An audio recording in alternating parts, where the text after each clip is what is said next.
That moment when you lose your temper with your child, when your voice rises and harsh words escape your lips, it creates a fracture in your relationship that feels impossible to repair. In that painful silence afterward, as you see the hurt in their eyes, you're confronted with a profound truth about parenthood that few are willing to acknowledge. But what if I told you that these ruptures in your relationship are not just inevitable, they're actually opportunities for deeper connection? Because contrary to what most us assume, it's not the absence of conflict that creates secure children, it's the presence of skillful repair. In fact, research from attachment theory shows that children whose parents master the art of repair develop greater emotional resilience than those whose parents rarely make mistakes at all. Let's be honest, if perfect parenting were the requirement, we'd all need to return our world's best parent mugs immediately. Mine has coffee stains anyway, which feels strangely appropriate. The good news is that nature designed children to bond with imperfect humans, which is fortunate, since that's the only kind available. What if Jung was right when he suggested that our wounds become our greatest teachers? Imagine transforming those moments of parental regret into the very foundation of your child's emotional intelligence. Today, I'm going to share with you the exact 5-step repair protocol that not only heals these ruptures, but actually strengthens your relationship beyond where it was before. This is not just theory, it's a practical framework used by therapists and supported by decades of attachment research. You'll learn not just the protocol itself, but the precise, age-specific language to use with your toddler, your elementary schooler, or your teenager. Because the words that heal a 4-year-old's heart are very different from those that reach a 14-year-old's. But first, we need to understand what's actually happening in your child's developing brain during these moments of disconnection. When you yell at your child, something profound happens in their developing brain. The amygdala, that ancient part responsible for our survival responses, floods their system with stress hormones. Their prefrontal cortex, the thinking brain that helps them make sense of the world, temporarily goes offline. But here's what's fascinating, and what gives parents everywhere hope when dealing with moments of reactivity. The child's brain is not just registering the rupture, it's waiting almost expectantly for the repair. Dr. Dan Siegel, a clinical professor of psychiatry, describes this as the rupture and repair dance, a fundamental rhythm in all human relationships. When ruptures remain unrepaired, children learn that emotional disconnection is permanent and threatening. But when repair follows rupture consistently, they develop what psychologists call earned secure attachment. Think about that phrase for a moment, earned secure attachment. It suggests something profound about our journey as parents. Security is not inherited or bestowed. It's earned through countless moments of returning to connection after disconnection. This pattern does not just affect your relationship today. It's being encoded into your child's implicit understanding of how relationships work. Children who experience consistent repair develop an internal working model that tells them, relationships can withstand emotional storms. Disconnection is temporary. I am worthy of reconnection. It's important to acknowledge that repair practices are deeply influenced by cultural context. In some collectivist cultures, harmony and group cohesion may take precedence over individual emotional expression. In these contexts, repair might look more like a return to family harmony rather than an explicit verbal apology. For families with heritage in honor-based cultures, where saving face and maintaining respect are paramount, the repair process might emphasize restoring dignity rather than emotional processing. The protocol we'll explore can be adapted to honor these cultural values, perhaps emphasizing actions over words, or focusing on restoring harmony rather than extensive emotional discussion. What remains universal across cultures is the child's need for reconnection after disconnection. The form this takes may vary, but the fundamental need for repair exists regardless of cultural background. As you learn this protocol, consider how it might be adapted to honor your family's cultural values while meeting this universal need for reconnection. Before we dive into the protocol itself, I want you to understand something crucial. This is not just about making your child feel better in the moment. This is about rewiring both your nervous systems for greater resilience and deeper connection. This is generational healing happening in real time.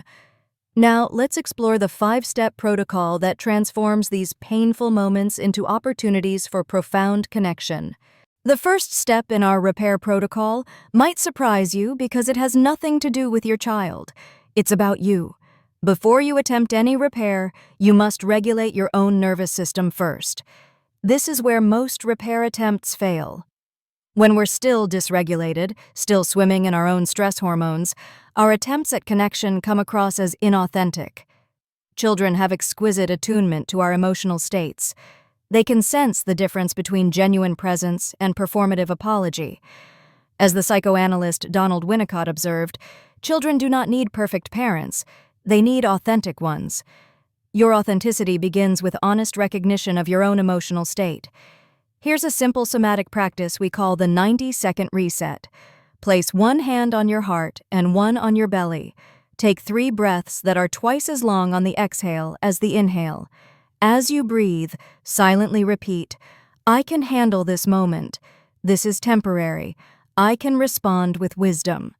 This practice activates your vagus nerve, which helps shift your nervous system from fight or flight to a state of calm presence.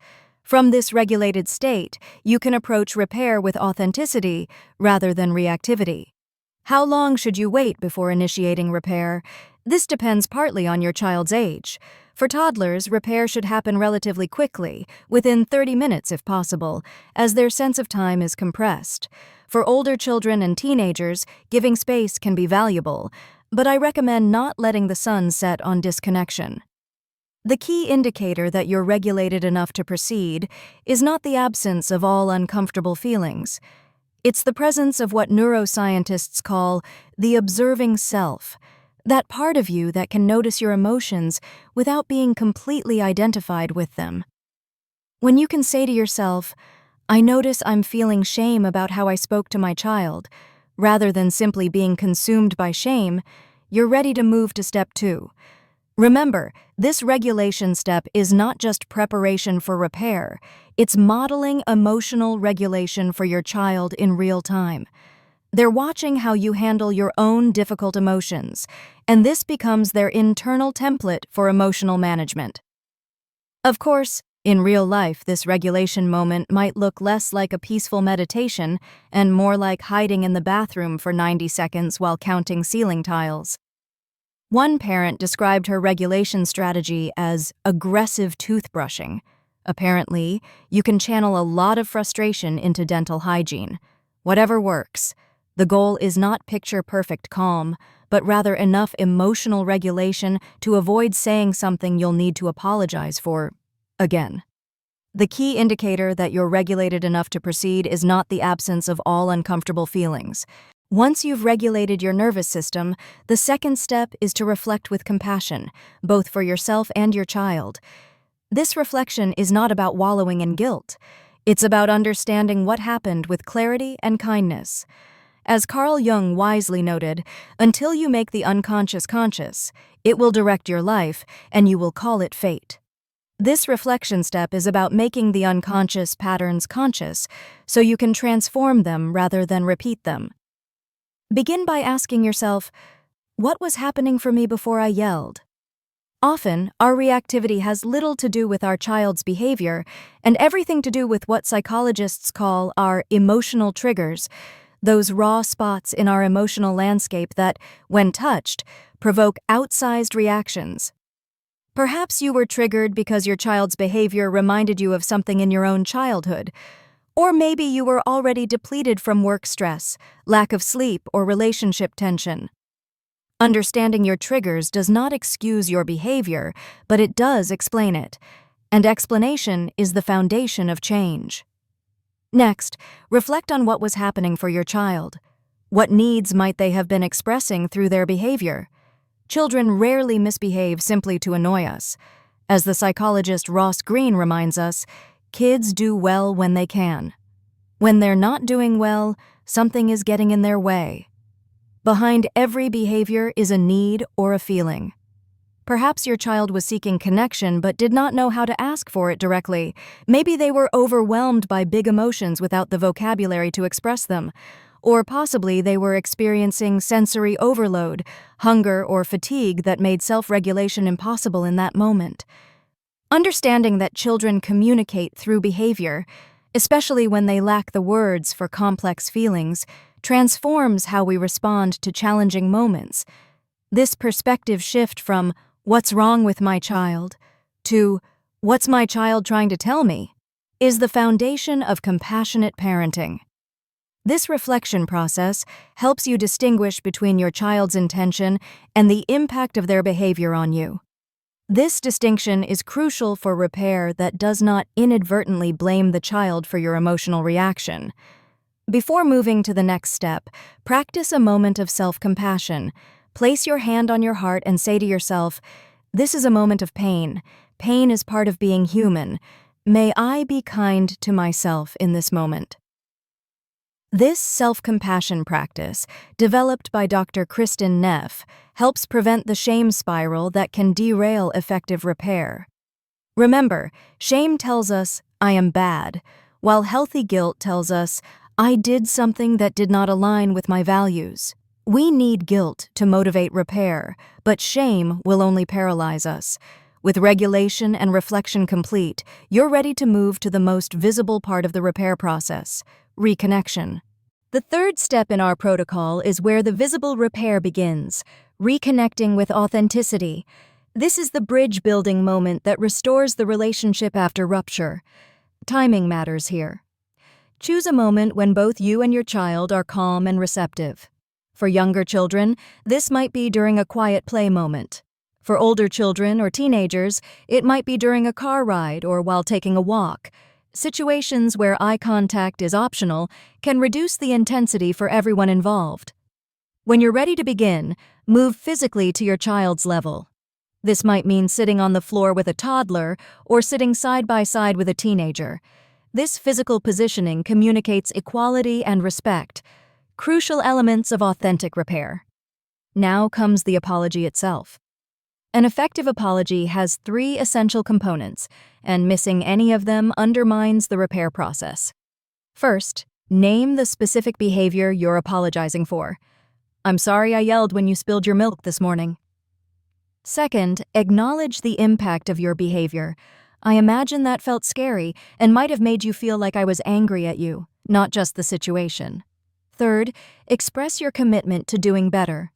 "I'm working on finding better ways to express my frustration that do not involve raising my voice." What you do not say is just as important as what you do say. Avoid the word "but." It negates everything that came before it.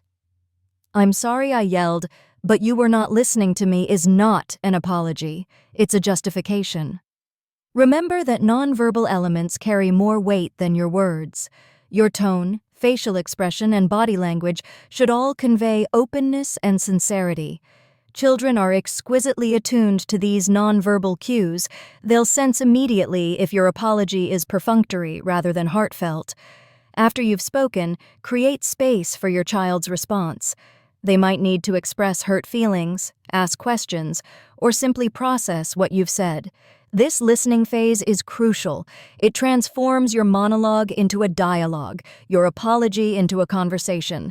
As the philosopher Martin Buber might say, this is the moment when an I-it relationship transforms back into an I-thou relationship, when your child shifts from being the object of your frustration back to being a sacred subject worthy of your full presence.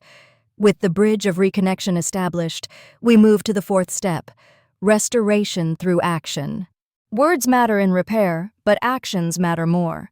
The fourth step in our protocol is restoration through action, demonstrating through behavior, not just language, that you're committed to healing the relationship. Restoration begins with a clear commitment to change. This is not about promising perfection, remember our coffee-stained mugs, but about identifying specific, actionable changes you'll make to prevent similar ruptures in the future. For example, if you yelled because you were rushing in the morning, your restoration might involve, I'm going to set the alarm 15 minutes earlier so we're not so rushed. And when I feel myself getting frustrated, I'm going to take 3 deep breaths before responding. The specificity matters here.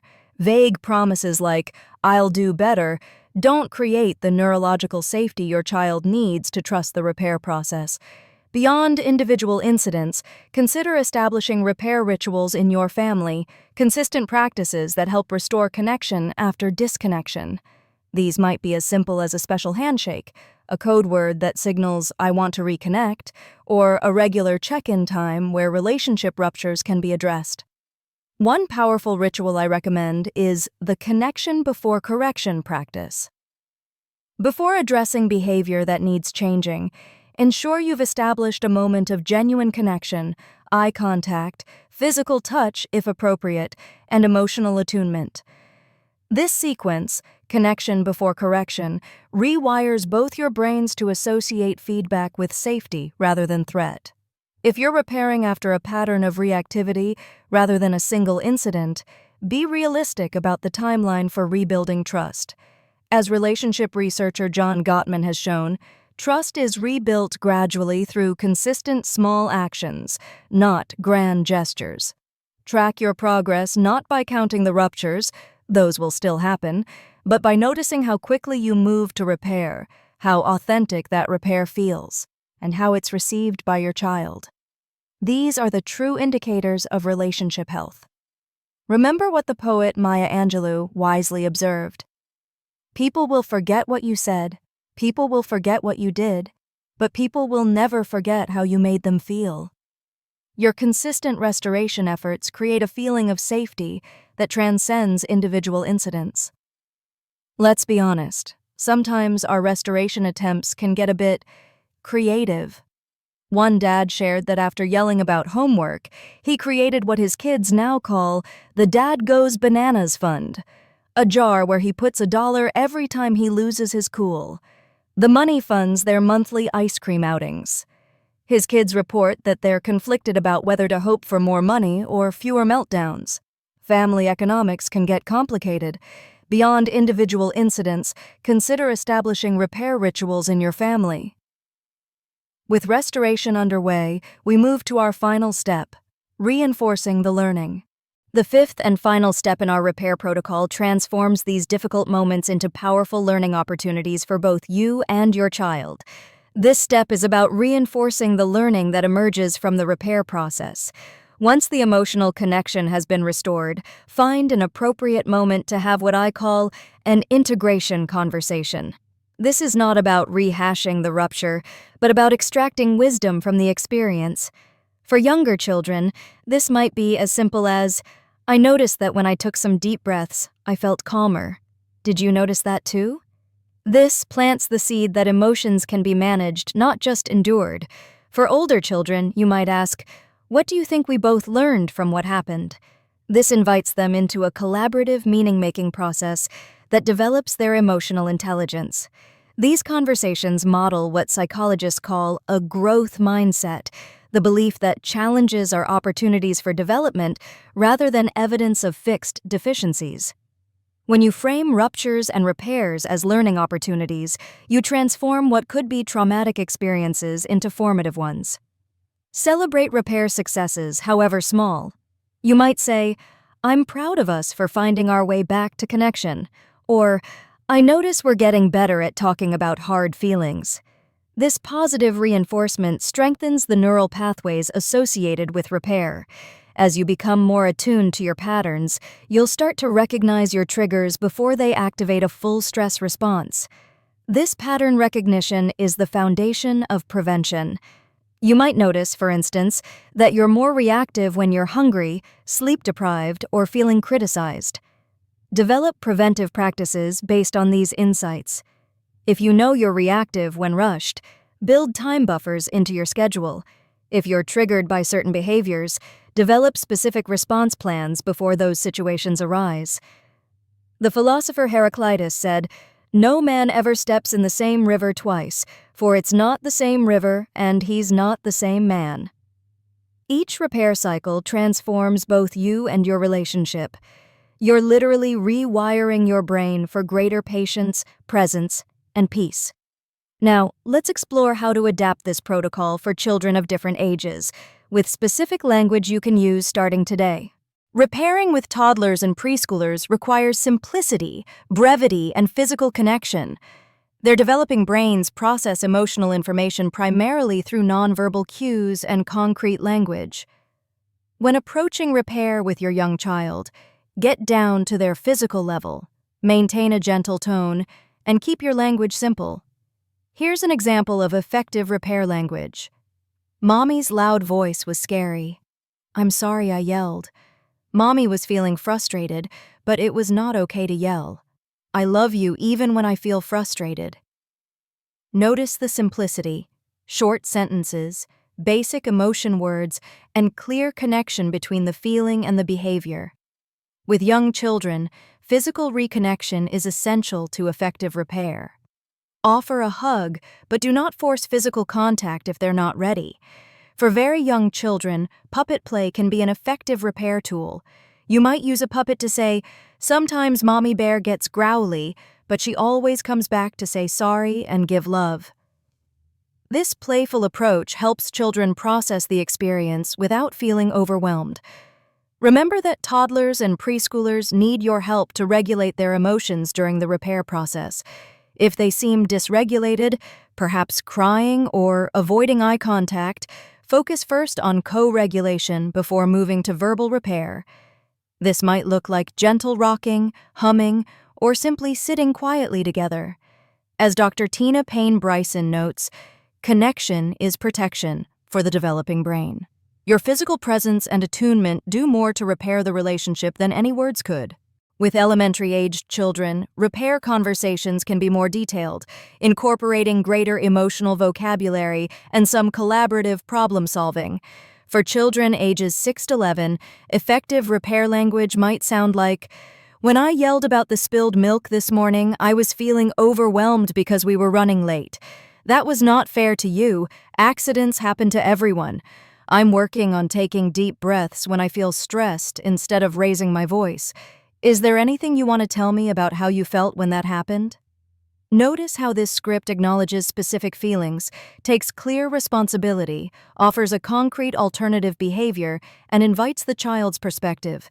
This invitation is crucial. It transforms the repair from a one-sided apology into a dialogue that builds emotional intelligence. With elementary-aged children, you can begin to share appropriate responsibility without blame. For instance, "We both had big feelings this morning. I should not have yelled, and I'm working on that. Would you like to think together about what might help us both stay calmer in the mornings?" Many families develop their own unique phrases or concrete repair rituals that symbolize reconnection. One particular family uses the simple term, "fresh start," to signal they're ready to move beyond a difficult moment. Elementary-aged children are developing their narrative understanding, their ability to make sense of experiences through stories. Help them create a coherent narrative about rupture and repair by saying things like, "Everyone has big feelings sometimes, even grown-ups." The important part is not that we never make mistakes, but that we find our way back to each other. Repairing with tweens and teenagers requires respecting their growing autonomy while maintaining your role as the emotionally mature adult in the relationship. With older children, your repair language might sound like, "I did not handle that well earlier. You deserve to be spoken to respectfully, even when I disagree with your choices. I was feeling triggered because honest but brief explanation. That's something I'm working on, and it's not your responsibility to manage my emotions. I'd like to hear your perspective when you're ready to talk." Notice the respect conveyed in this approach, acknowledging their right to dignity, taking full responsibility, and giving them agency in the timing of the conversation. With teenagers, forced conversations often backfire, so offering options about when and how to talk can be effective. Authentic vulnerability is particularly important with this age group, who are finely attuned to hypocrisy. However, be careful not to burden them with excessive emotional processing that belongs in your adult relationships. Share enough to be authentic without making them your emotional confidant. For communication-resistant teens, consider alternative repair approaches. Sometimes a brief text message or note can open the door to conversation. "I messed up earlier and would like to apologize. Let me know when you might be up for talking, even briefly. Love you." If your teen is not ready to engage in repair, respect their timing while maintaining an open door. "I understand you need space right now, and that's okay. I'll be here when you're ready to talk." Then demonstrate your respect for their boundary by not pushing for immediate resolution. And let's acknowledge the special challenge of teenage eye-rolling, that universal gesture that somehow communicates "you are the most embarrassing human on the planet," without a single word. One parent described repair attempts with her teen as trying to hug a cactus, potentially rewarding but requiring careful technique and possibly protective gear. Remember that with teenagers, actions speak louder than words. They'll be watching to see if your behavior changes more than listening to your apologies. As teens often express in family therapy sessions, "I don't need another sorry, I need things to be different." What remains constant across all age groups is the fundamental human need for connection, respect, and authentic presence. These are the elements that heal relationship ruptures, regardless of the specific words we use. Understanding the repair protocol is one thing, integrating it into your daily life is another. Let me share a practical implementation framework that will help you transform these concepts into lived experience. Begin with a daily check-in practice. A brief moment where you reflect on moments of connection and disconnection throughout the day. Ask yourself, were there moments today when repair was needed? Did I take those opportunities or let them pass? This regular reflection builds your repair awareness muscle. Develop a weekly reflection ritual where you go deeper, perhaps journaling about patterns you're noticing in your triggers and responses. The psychoanalyst Donald Winnicott observed that we do not need to be perfect parents. We need to be good enough parents who are committed to growth. This weekly practice embodies that commitment. Monthly, take time to assess your progress more formally. Notice how your repair attempts are being received, how quickly you move to repair after rupture, and how these practices are affecting the overall emotional climate in your home. Look for subtle shifts. Perhaps your child is more willing to come to you with difficult emotions, or you're experiencing more moments of genuine connection. Perhaps most importantly, work to create a family repair culture where acknowledging mistakes and restoring connection is normalized. This might include regular family meetings where anyone can bring up relationship ruptures in a safe space, or simply modeling repair so consistently that it becomes an expected part of family life. As the poet Rumi beautifully expressed, "The wound is the place where the light enters you." When we approach our parenting wounds, those moments of reactivity and regret, as opportunities for light to enter our relationships, we transform what could be our greatest shame into our most profound teaching. Remember that this work is not linear. You'll have days of beautiful connection followed by moments of reactivity that make you question your progress. This is not failure. This is the natural rhythm of growth. What matters is not perfection but direction. Are you moving, however imperfectly, toward greater awareness and more consistent repair? As we come to the close of our time together, I want to remind you of something profound. The moments that feel like your greatest parenting failures can become the foundation of your child's emotional resilience. When you practice skillful repair, you're not just healing today's hurt, you're rewiring your child's understanding of relationships for a lifetime. You're teaching them that love is not about perfection. It's about connection, even and especially after disconnection. I invite you to join me in a 7-day repair practice challenge. For 1 week, commit to noticing rupture moments and applying the 5-step protocol we've explored today. Document your experience, what triggers you notice, what repair language works for your family, and how these practices affect your relationship. Share your experiences in the comments below. Your story might be exactly what another parent needs to hear to begin their own repair journey. There's something powerful about knowing we're not alone in this most challenging and rewarding work of raising humans. In our next video, I'll be sharing the Regulation Reset 90-second techniques to stay calm when your child pushes your buttons. Because as we've discussed today, your regulation is the foundation of effective repair. Subscribe and hit the notification bell so you don't miss these practical tools for your parenting journey. Remember the words of the psychologist Carl Rogers. The curious paradox is that when I accept myself just as I am, then I can change. Extend that same acceptance to yourself as a parent, not to excuse reactivity, but to create the compassionate space from which real transformation becomes possible. Thank you for your presence and commitment to this important work. Until next time, may your repairs be as frequent as they need to be, and may each one bring you closer to the parent and the person you aspire to be.